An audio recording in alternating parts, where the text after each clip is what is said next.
Depuis le 7 octobre dernier, la frontière entre Israël et le Liban est le théâtre d'affrontements intenses.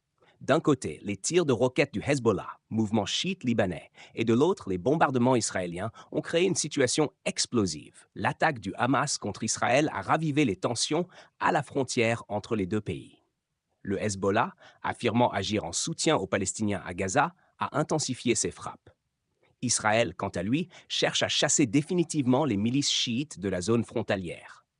Le bilan humain est lourd, une trentaine de victimes côté israélien et plus de 330 côté libanais, dont 260 combattants du Hezbollah et de ses alliés. Plus de 90 000 habitants des villages du sud Liban ont dû évacuer la zone frontalière.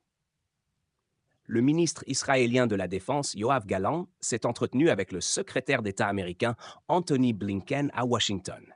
Leur discussion a porté sur les efforts pour un accord de trêve à Gaza, ainsi que sur les tensions au Liban.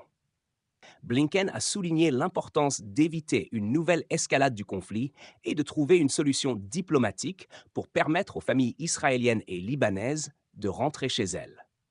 Face à cette situation explosive, Emmanuel Macron, accompagné du roi Abdallah II, a appelé à la levée des restrictions à l'envoi d'aide humanitaire. La communauté internationale redoute une nouvelle escalade au Liban. Les enjeux sont considérables et la diplomatie doit jouer un rôle crucial pour prévenir une catastrophe régionale.